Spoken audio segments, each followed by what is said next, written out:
같이 한 목소리로 받들어 읽도록 하겠습니다. 고린도전서 3장 16절에서 17절까지 말씀입니다. 네, 같이 받들어 읽도록 하겠습니다. 너희는 너희가 하나님의 성전인 것과 하나님의 성령이 너희 안에 계시는 것을 알지 못하느냐? 누구든지 하나님의 성전을 더럽히면 하나님이 그 사람을 멸하시리라. 하나님의 성전은 거룩하니 너희도 그러하니라. 아멘. 이 말씀을 가지고 이 시대의 진정한 성전이라는 제목으로 말씀을 같이 나누도록 하겠습니다. 우리는 지금 사순절 기간을 보내고 있습니다. 이제 2018년도를 시작한 지가 엊그제 같은데, 이제 저도 이제 이 교회 온 지 엊그제 같은데 벌써 이제 두 달이 막 지나고 있는, 두 달이 다 돼가고 있는 상황입니다. 이제 3월이 시작을 했고요.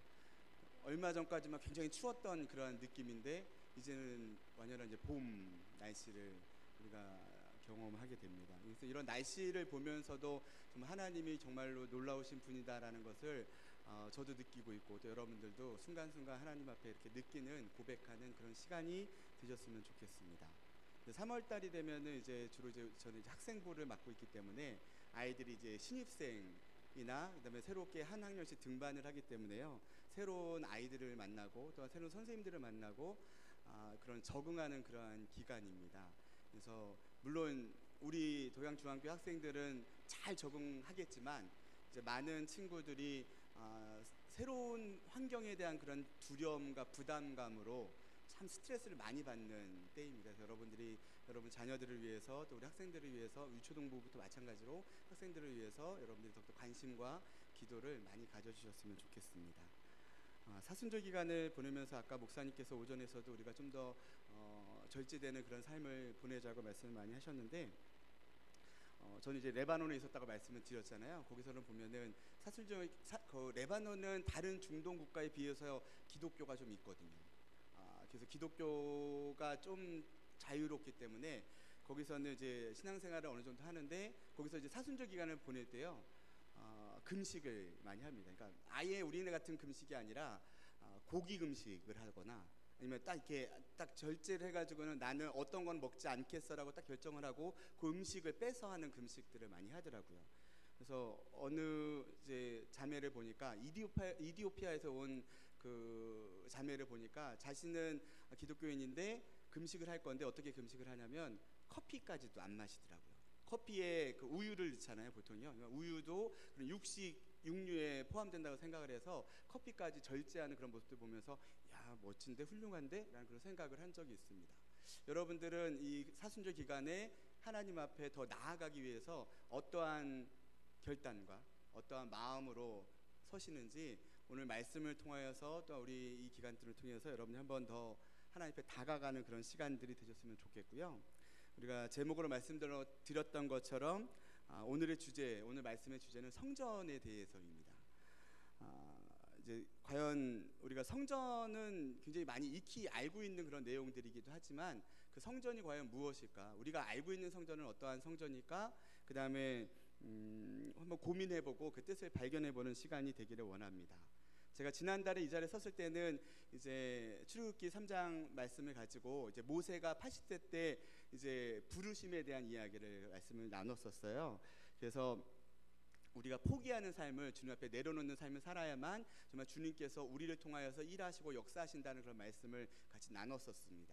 그래서 우리의 삶이 매일매일 포기의 삶을 통해서 주님 앞에 나아가야 되는데, 그렇다면은 그러한 과정 가운데서 우리가 오늘 말씀을 통해서 또 어떻게 연결될지를 또한 여러분이 한번 기대해 보셨으면 좋겠습니다.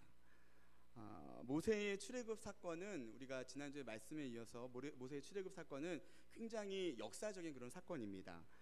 지금도 우리가 알고 있는 나라잖아요. 이집트라는 그런 나라에서 출애굽을 해서 하나님의 약속의 땅인 가나안 땅, 지금의 이스라엘 팔레스틴 그 땅으로 이주하는 그런 그 과정들을 그리고 있습니다. 이제 80세까지는 지난주에 잠깐 말씀을 드렸고, 이제 120살까지 40년의 그 기간 동안에 하나님의 그런 부르심 가운데서 광야 생활을 하는 모습들을 보게 됩니다.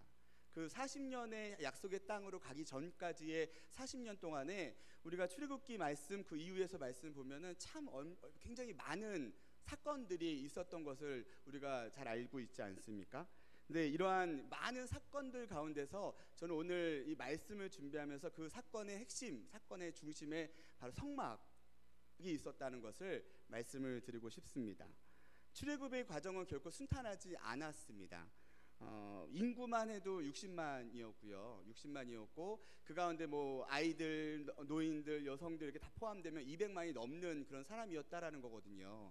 지금 뭐 몇십 명만 돼도 솔직히 통제하기가 힘든데 그때는 광야였죠. 그다음에 그때는 마이크가 있는 것도 아니었고 핸드폰이 있던 것도 아니었고 그 많은 사람들을 통제해서 40년 동안에 이리로 갔다가 저리로 갔다가 뭐 이렇게 텐트를 쳤다가 텐트를 걷었다가 하는 것 자체가 굉장히 어려운 일이었을 겁니다. 물도 없었을 것이고 먹을 것도 제대로 없었던 그런 상황, 그런 환경을 여러분이 한번 상상해 보실 수 있습니다.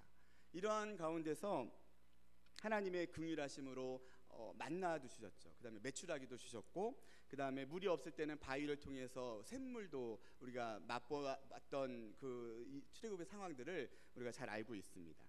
이러한 상황 가운데서 핵심은 성막에 있었다라는 겁니다. 이제 성막하면은 여러분들 이제 아마 요즘은 책도 많이 나와 있고 TV에서도 여러 가지 프로그램들을 많이 하고 있고 사진도 많이 보시니까 아시겠지만 성막은 지성소와 성소로 나눠져 있죠. 뭐 더 크게 돼 있긴 하지만 그러면은 그 지성소 안에는 법궤가 있지 않습니까? 법궤가 있고 그 법궤 안에는 아론의 지팡이가 있고 쌍난 지팡이가 있었고 그다음에 십계명이 있었고 그다음에 만나 항아리를 넣어놨다고 이야기를 합니다. 자, 이거는 뭐 이제 아직 지금 서론을 들어가고 있기 때문에요. 지금 그 법궤가 어디 있을까요? 혹시 들어본 적 있으세요? 법궤. 법궤가 지금 이스라엘의 성지순례에 가면 저희가 법궤를 볼 수 있지 않잖아요. 법궤가 지금은 어디에 있는지 아무도 모르거든요. 그 예전에 오래전에 인디아나 존스라는 영화를 했습니다. 거기서 1편이 보면은 레이더스라는 그러한 제목인데 거기 보면은 잃어버린 법궤를 찾는 그런 내용을 다뤘습니다. 그러니까 법궤를 찾기 위해서 굉장히 많은 다양한 추측과 그러한 일들이 일어나게 되는데요. 이거는 이제 뭐 서론을 들어가면서 법궤가 없어진 대략적인 그런 추정은 이제 이스라엘이 멸망을 하게 됩니다. 이제 북이스라엘은 아시리아에서 멸망을 하게 되고 남유다는 바벨론에 의해서 멸망을 하게 되는데 그 BC 586년쯤에 바벨론이 이스라엘을 침공해서 아예 이스라엘 성전이 무너질 때쯤 법궤가 없어졌다고 이야기를 합니다. 그래서 없어진 사건을 통해서 여러 가지 추측이 있어요. 바벨론이 와서 바벨론이 가져갔다라는 추측이 있기도 하고 두 번째는 바벨론이 쳐들어오니까 그 법궤는 너무 하나님의 귀한 선물이기 때문에 그거는 감히 빼앗길 수 없어. 그래가지고는 어딘가에 몰래 숨겨놨다라는 예루살렘 성전 근처에 어딘가에 숨겨놨다라는 이야기도 있고요. 뭐 세 번째는 아까 좀 전에 영화로 말씀드렸던 그 인디아나 존스 그 내용은 이집트 어딘가로 뺏어 갔다라는 그런 내용인데 그 이집트로 갔다라는 그런 내용도 있고 또 네 번째 뭐 여러 가지 설이 있지만 네 번째는 재밌는 또 유래가 있습니다. 이제 솔로몬 왕이 굉장히 지혜의 왕이지 않았습니까? 그때 이제 남방에 스바 여왕이 솔로몬을 만나 지혜를 배우기 위해서 와서 며칠 있다 가게 됩니다. 이제 물론 이제 성경에는 그렇게 나오긴 하지만 그거에 따른 전설 유래에 보면은 어떤 내용이냐면 이제 잠자리를 같이 하게 되는 겁니다. 그리고는 이제 스바 여왕이 돌아가서 이제 스바 여왕이 남방 스바 여왕인데 이디오피아 사람 아니면은 좀 넓게 보면 사우디아라비아 밑에 쪽 남부 쪽까지 같이 보게 되는데요. 그래서 그 여왕이 이디오피아로 돌아가서 아들을 낳게 됩니다. 그래서 그 아들이 태어나서 자기의 아버지인 솔로몬을 찾으러 갔다가 솔로몬 왕에게 이제 아련을 하고 그러니까 솔로몬이 자기의 아들이라는 이야기를 듣고는 뭔가를 가장 귀한 걸 줘야 되는데 뭘 줄까 하다가 법궤를 몰래 줬다라는 이야기가 있습니다. 그래서 그 아들이 이디오피아로 가지고 가가지고 이디오피아의 한 교회에 지금 있다라는 그런 이야기도 있습니다. 그래서 물론 이제 답을 말씀을 드리는 건 아니고요. 이런 유래가 있다고 말씀을 드리는 거예요. 그래서 지금도 이디오피아가 굉장히 기독교 인구가 있고요. 이디오피아의 그 시골 산에 있는 그 돌교회가 악숨이라는 곳에 돌교회가 있는데 매년 1년에 굉장히 큰 행사로 법궤를 이렇게 행차하는 그런 행사를 한다고 이야기를 합니다. 이러한 법계가 지금은 어디 있을지 아무도 모르지만 뭐 지금 예루살렘 성전 밑에서 발견됐다라는 뭐 유튜브에 그런 사건들도 많이 있긴 하지만 여하튼 우리가 하나님께서 이스라엘 무리의 중심에 성막을 만들게 하시고요. 그 성막을 통해서 출애굽을 하는 이스라엘 민족과 함께 하시는 하나님이 직접 친히 임재하시는 사건을 보여주시는 것이 바로 그 성막이었다라는 겁니다. 낮에는 우리가 잘 알듯이 불기둥으로, 구름기둥이죠. 낮에는 구름기둥으로, 밤에는 불기둥으로 인도해 주시면서 하나님이 직접 임재하시는 모습들을 이스라엘 사람들이 다 보게 되었다라는 겁니다. 자, 오늘 주제는 성전이라고 말씀을 드렸어요. 저희가 성전을 이야기하면서 지금의 우리가 예배를 드리고 있는 이 교회당과도 성전과 교회를 많이 연결을 짓기도 합니다. 이 시대 가운데 많은 교회가 존재하지만 우리가 많은 교회들이 마땅히 행할 바를 행치 못하고 많이 욕을 먹고 있는 시대 가운데 우리는 살고 있습니다. 그래서 교회란 무엇일까? 또한 제대로 이 교회가 서려면 서 있는 거 맞아라고 또한 고민을 여러분들이 하실 거라고 생각을 합니다. 또 우리가 깨어있는 교회가 돼야 되는데 정말 이 땅에 빛과 소금 역할을 감당하는 교회가 돼야 되는데 정말 교회의 사명을 제대로 감당하고 있는지 아닌지를 우리는 출애굽의 과정 가운데 하나님과의 관계와 또 지금의 교회의 모습을 통해서 항상 우리가 생각을 해봐야 된다라는 겁니다. 그 가운데서 우리가 성전에 대해서 이야기는 뭐 교회론과도 좀 연결을 지을 수가 있긴 한데요. 우리의 신앙의 기초적인 면이면서도 교회의 본질에 대해서 이야기를 오늘 성전과 이어서 말씀을 하려고 합니다.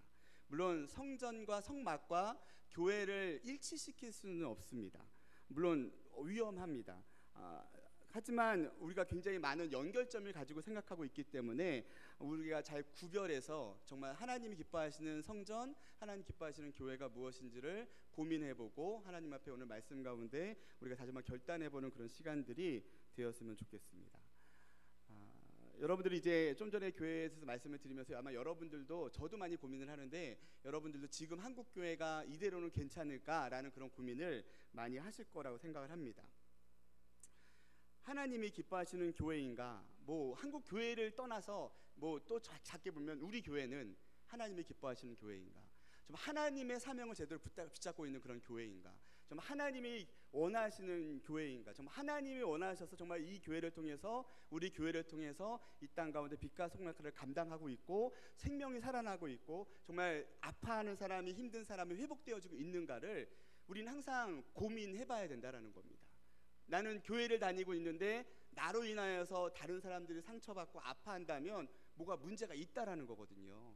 우리는 예수님 때문에 나도 회복이 돼야 되지만 예수님이 나와 함께 하시기 때문에 나로 인하여서 옆에 있는 믿음의 지체들도 힘들어하는 지체들도 회복이 돼야 되는 기적의 역사가 우리 교회 가운데 나타나야 된다라는 겁니다. 이 세상에는 참 많은 교회가 있지만 많은 교회가 그렇지는 못한 것 같습니다.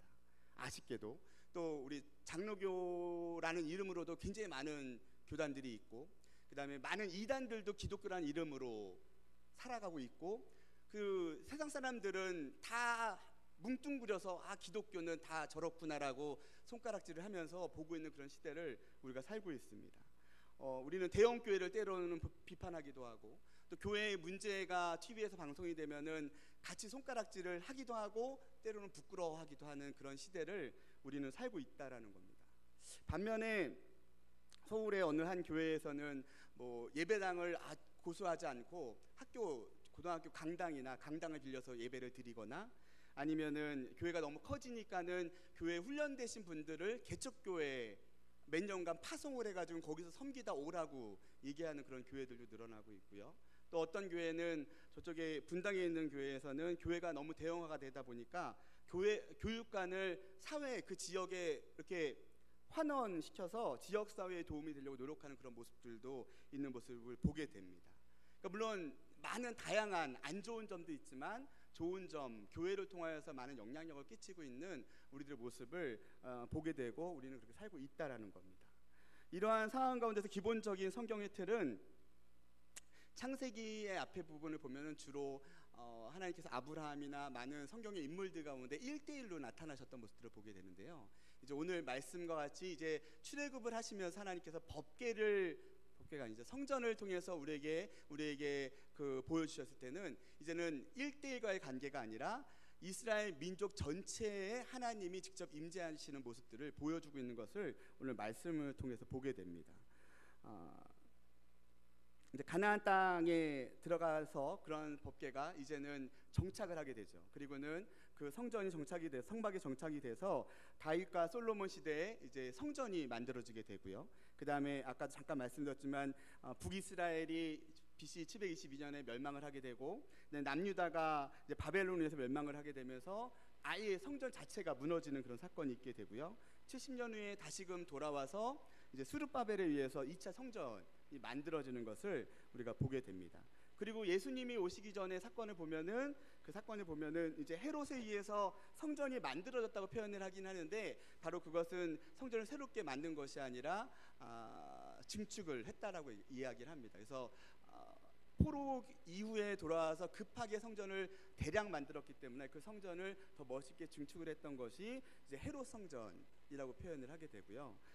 이렇게 해서 이제 이거 그림에 보시면은 성막이 1차 성전, 그다음에 2차 성전에서 2차 성전이 회복되어지는 것까지 설명을 하고 있고, 이 성전은 지금도 이제 멸망이 없어져 있지만은 지금 보수적인 유대인들은 3차 성전을 회복을 꿈꾸면서 하나님의 성전을 세우려고 노력을 하고 있다라고 합니다. 우리 개신교의 이야기는 아니지만, 그래서 이스라엘의 성전을 지으려는 꿈을 가지고 그 지금에 있는 예루살렘의 3차 성전을 세우려고 하는데, 그것이 세워질 때 3차 세계대전이 일어날 것이다, 유대인과 또 아랍인들과 그런 전쟁이 일어날 것이다 라는 그러한 걱정과 우려를 하고 있는 시대를 우리는 살고 있습니다. 이러한 성전은 이스라엘을 소개하고 설명하면서 우리 신앙에서 어떻게 보면은 굉장히 중요한 위치를 차지하고 있다라는 겁니다. 근데 이제 오늘 이제 좀 더 본론을 들어가서, 그렇다면 성전의 기능입니다. 성전은 어떤 기능을 가지고 있을까요? 첫 번째는 하나님께 예배를 드리는 곳입니다. 바로 제사를 드렸던 곳이고요. 두 번째는 하나님을 만나기 위해서 사람들이 모였다라는 겁니다. 세 번째는 죄의 용서함을 받는 곳입니다.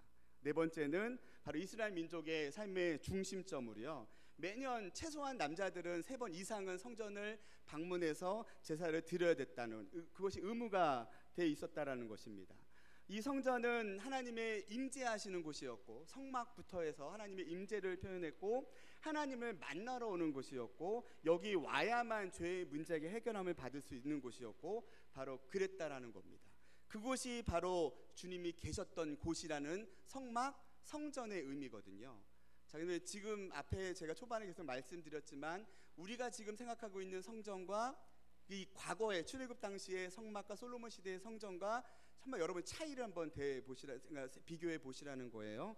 자, 하나님의 성전은 하나님의 임재하시는 곳이고, 하나님을 만나기 위해서 오셔야 되는 곳이고, 우리의 죄의 문제를 해결하기 위해서 성전에 와야 됐던 시대를 살았다라는 겁니다. 근데 지금은 어떤가요? 지금은 교회에 와야만 우리가 하나님을 만날 수 있고, 교회를 와야만 우리의 죄의 문제 해결함을 받을 수 있고, 교회에 와야만 우리의 죄의 문제나 이런 것들이 해결이 되나요? 아니죠. 자, 이러한 성전의 의미가 예수님이 이 땅에 오심을 통해서 바뀌게 됩니다. 예수님의 초림하심을 통해서 성경에 통해서 보면 바뀌게 되거든요. 이제 우리가 믿는 신앙에서는 이러한 성전의 개념이 이제 눈에 보이는 성전에서, 눈에 보이는 성막, 성전, 솔로몬 성전, 헤롯 성전에서 지금의 성전의 그런 원형인 예수님으로 바뀌게 됩니다. 예수님이 이 땅에 오심을 통해서 우리의 죄사함은 예수님을 통해서 받죠. 우리가 누구를 만나기 위해서 살아요? 우리가 누구 때문에 살아요? 예수님을 믿으면서 만나면서 살잖아요. 교회에만 예수님이 계신 게 아니잖아요. 우리 가정 가운데서도 교회가 만들어져야 되고, 우리가 가는 직장 가운데서도 교회가 만들어져야 되는데, 주님이 바로 그 성전의 기능을 회복하신다라는 겁니다. 대표적인 예가 요한복음 2장에 나타납니다. 이제 가나안 혼인잔치 첫 번째 기적을 포도주로 바꿨던 사건 이후에요, 예수님께서 유월절을 지내시기 위해서 예루살렘 성전에 들어가십니다. 거기 가봤더니 사람들이 소를 팔고 양을 팔고 비둘기를 팔고 돈을 바꿔주는 모습을 보면서 예수님께서 분노하셔서 거기를 다 뒤집는 사건이 나타나게 되죠. 그러면서 여기는 예배하는 곳이고 기도하시는 곳이라는 것을 강조하게 됩니다. 이러면서 사람들이 당신이 뭔데 여기서 이렇게 다 뒤집어? 라고 이야기했을 때 예수님께서 대답을 하십니다. 요한복음 2장 19절 21절입니다. 예수께서 우리 다시 한번 같이 한번 읽어볼까요? 같이 한번 읽어보겠습니다. 시작.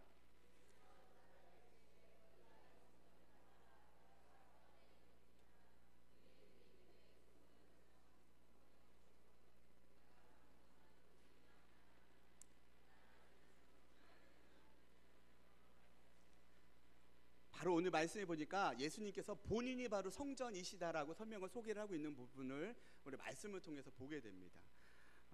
바로 성전의 진정한 의미는 하나님의 임재라고 말씀을 드렸거든요. 하나님이 임재하시는 모습을 출애굽 가운데 보여주기 위해서 불기둥과 구름기둥으로 보여주시고 그 법궤나 그런 사건들이 하나님이 이스라엘 민족과 함께 하신다는 사건을 보여주기 위한 사건이었다면, 하나님의 임재하는 것을 보여주는 사건이었다면, 그 하나님께서 예수님이 되셔서 이 땅에 직접 오심을 통해서 그 성전의 의미가 새롭게 변화가 됐다라는 겁니다.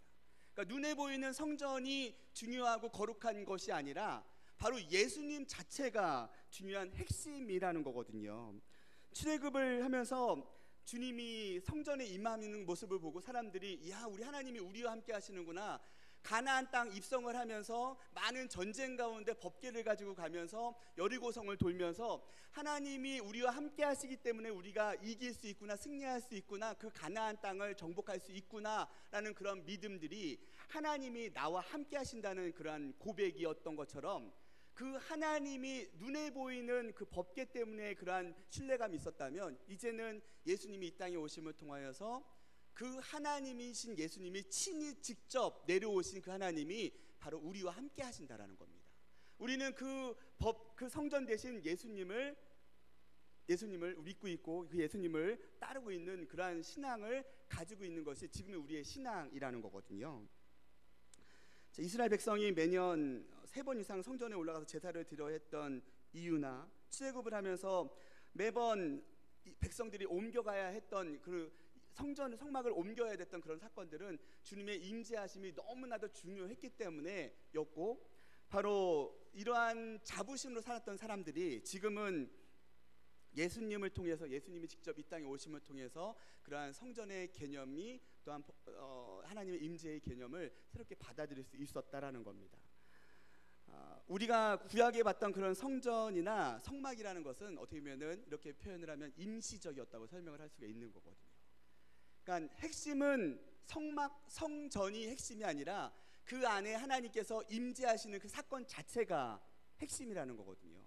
그러니까는 주님이 함께 하시는 사건이 핵심이었는데, 이제는 그 예수님이 직접 이 땅에 오셨으니까 우리가 어떻게 보면은 그 성막, 그 성전 그 자체보다는 바로 예수님을 우리는 믿고 있기 때문에 그 예수님을 믿는 그런 핵심이 바로 이 자리에 우리가 있다라는 겁니다. 그러니까 겉의 외형의 핵심이 아니라 바로 그 안에 주인이신 하나님 예수 그리스도가 우리의 신앙의 핵심이라는 겁니다. 요한복음의 말씀, 우리가 아까 성전 청결 사건 이후에 바로 내가 성전이라고 설명을 하셨던 것처럼, 이제는 진정한 성전이 누가 된다고요? 바로 예수님께서 진정한 성전이 되신다라는 겁니다. 그리고 또 이게 또 연결이 됩니다. 바로 성전의 의미가 주님이시고, 그 주님이 이 땅에 성육신 하셔서 직접 내려오셨는데, 그리고는 오늘 말씀에 보니까요, 그 말씀에 오늘 우리 같이 읽었던 주제 본문 말씀에 보니까는 그 예수님이 지금 어디 계시다고요? 우리 오늘 말씀을 다시 한번 읽어보기 원합니다. 고린도전서 3장 16절 17절인데 같이 한번 읽어보겠습니다. 너희가 하나님의 성전인 것과 하나님의 성령이 너희 안에 계시는 것을 알지 못하느냐? 누구든지 하나님의 성전을 더럽히면 하나님이 그 사람을 멸하시리라. 하나님의 성전은 거룩하니 너희도 그러하니라. 바로 성전이, 너희가 바로 여러분들이, 우리가 성전이라고 설명을 하고 있습니다. 자, 성막, 눈에 보이는 성막과 솔로몬 성전과 헤롯 성전이 있었다면 예수님이 직접 오심을 통해서 성전이 바로 본인이시라고 예수님께서 설명해 주셨고, 그 예수님께서 우리와 지금 함께 하시기 때문에 이제는 고린도전서 말씀해 보니까 우리가 성전이라고 이야기를 하고 있는 거거든요. 여러분들이 성전이라고 이야기하고 있는 거거든요. 바로 우리 교회가 성전이 될 수 있는 이유는 바로 여러분들이 주님과 함께 하시기 때문에 하나님의 구별된 그러한 장소가 될 수 있다라는 것을 우리가 기억해야 된다라는 겁니다. 그리고 그렇다면 성전은 뭐를 하는 것일까요? 바로 제사를 드리는 거죠. 어린 양을 잡아다가 죽여서 태워서 제사를 행했던 그런 곳이기 때문에 우리가 너무 잘 알고 있는 로마서 12장 1절 말씀에 보면 우리 같이 다시 한번 읽어보겠습니다. 로마서 12장 1절입니다. 그러므로 형제들아, 내가 하나님의 모든 자비하심으로 너희를 권하노니 너희 몸은 하나님이 기뻐하시는 거룩한 산 제사로 드리라. 이는 너희의 드릴 영적 예배니라. 우리의 삶이 이제는 내가 하나님이 기뻐하시는 거룩한 성전의 삶을 살아야 되기 때문에 내가 어디를 가든지 무엇을 하든지 좀 하나님이 기뻐하시는 그러한 삶, 제사의 삶, 하나님이 기뻐하시는 거룩한 성전의 삶, 그런 삶을 살아야 된다라는 것을 우리가 말씀을 통해서 보게 된다라는 겁니다. 바로 여러분들이 제물이 되어서, 바로 여러분들이 하나님의 성전이 되어서, 바로 여러분들이 이 땅 가운데 가는 곳곳마다 그런 하나님의 그런 사명을 가지고 살아가야 되는 것이 우리의 사명이자 우리가 가야 될 길이라는 겁니다. 자, 연결이 되시나요? 자, 지금 이 시대 가운데 진정한 성전은 바로 예수님이시고 예수님에 이어서 바로 우리가 되어야 된다라는 겁니다. 자, 이제 다시 성전의 의미입니다. 아까 말씀을 드렸죠. 첫 번째 성전은 뭐라고요? 하나님께 예배드리는 곳이고요. 두 번째는 하나님을 만나는 곳이고, 세 번째는 죄의 용서함을 받는 곳이랍니다. 자, 그렇다면 오늘 이 시간 여러분들은 성전된 몸을 하나님께 참된 예배로 드리고 계십니까? 자, 여러분들은 매일매일 주님과 만나는 시간들을 가지고 계십니까? 또 여러분들은 거룩한 성전이라고 하는데 정말 죄의 속성, 죄의 모습들을 주님 앞에 언제 내려놓고 계시는지 돌아보는 그런 시간들을 가졌으면 좋겠습니다. 우리 도양중앙교회 우리 성도님들 여러분들이 정말 우리가 크리스찬으로서, 우리가 정말 하나님을 사랑하는 믿음의 지체들로서 첫 번째로 하나님 앞에 참된 예배자가 되어야 됩니다. 우리가 예배 가운데, 습관 가운데 형식적인 그런 예배가 솔직히 얼마나 많이 있습니까? 또한 우리 학생들도 보면은 아침에 9시다 보니까 일어나기 힘들어가지고는 많이들 지각도 많이 하고요. 예배에 집중하지 못하는 경우 굉장히 많이 있거든요. 근데 억지로 끌려서 오는 아이들도 있을 수도 있지만 정말 우리 아이들에게도 정말 진정한 예배의 기쁨을 소개해주고 알려줘야 되는 그런 사명이 있지만 우리는 정말 예배 가운데 때로는 피곤하지만 때로는 힘들지만 정말 하나님이 기뻐하시는 예배로 우리가 최선을 다해서 드리는 그런 사명이 있어야 된다라는 겁니다. 또한 두 번째는 성전은 하나님의 임재하시는 거룩한 곳입니다. 그것은 예수님이 거룩하시기 때문에 우리가 거룩할 수 있지만 그것은 우리가 어디에 있든지 거룩한 삶을 살아야 된다라는 겁니다. 교회에서만의 거룩한 삶이 아니라 우리가 지난번에도 말씀을 드렸지만 여러분의 가정에서도 여러분의 거룩한 성전의 사명을 감당하면서 구별된 거룩한 삶을 사셔야 되고요. 여러분의 직장에서도 그러한 삶을 여러분이 추구하셔야 되고, 어디를 가든지 우리가 하나님과 동행하기 때문에 우리를 통하여서 그 지역이 거룩해질 수 있고 변화되어질 수 있고 하나님을 닮아갈 수 있는 곳으로 나아가야 된다라는 겁니다. 세상의 기준이 아니라 하나님의 기준으로 우리가 살아가야 된다라는 겁니다. 세 번째는 우리가 매일매일 주님과 만나는 교제의 시간이 있어야 됩니다. 성전은 주님을 만나는 곳입니다. 주일날만 와서 예배를 드리고 주일날만 주님과 교제하는 시간으로 끝나면 우리는 너무 연약한 크리스찬이 될 수밖에 없을 것 같아요. 흔히들 썬데이 크리스찬 이야기를 많이 하지만 우리 주님께서는 꼭 성막에 가야만, 성전에 가야만 주님을 만나는 그런 기능을 주신 것이 아니라 지금은 24시간 어디에 있든지 무엇을 하든지 주님과 동행하는 그런 축복을 우리에게 주셨습니다. 그거는 축복일 수도 있고 좀 힘든 경우도 될 수 있지만 여러분이 어디에 가 있든지 주님과 만나는, 주님과 교제하는 저 여러분들이 되셨으면 좋겠습니다.